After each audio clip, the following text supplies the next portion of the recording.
څلوېښت کلنه زرمینه له یوې میاشتې راهیسې د وړیو اوبدلو د کارخونه کې کار کوي.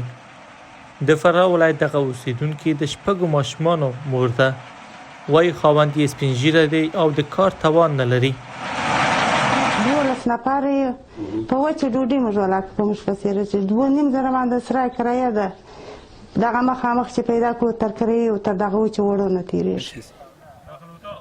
فراه ولایت کې د وړیو اوبدلو دغه کارخونه کې 10 ښځې کار کوي چې د ورځې تر 200 افغانۍ مزد اخلي. د وړیو اوبدلو دغه کارخونه کې اکثره هغه میرمنې کار کوي چې سرپرست نه لري او یا هم بورې دي. گزارم پکې کوسي کوي چې خدای خدای نه پکې د فرغل د مجبوري راغلي څوک د خواري راځي څوک د اسرات په دلته نه راځي خواري د پاره راځي. د دې کارخونې تولیدات وروسته هرات ولایت او کابل ته لیږل کیږي. د کارخونې مالک وایي د کاروبار په ښه کېدو سره هڅه کوي چې نورو ښځو ته هم د کار زمینه جوړه کړي. ما یک دانه ساختم جور کردید نتیجه میده.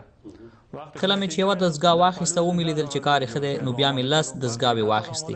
کله مې چې نورې واخیستې ښځې مې راوغوښتې چې راشئ کار وکړئ. نتیجه میده و کار میده بعد سیاسرا خواستو. افغانستان کې د اقتصادي بحران په زیاتېدو سره ګڼ شمېر ښځو د کورنۍ مصارف پوره کولو لپاره د لاسي صنایعو اړوند کارونو ته مخه کړې.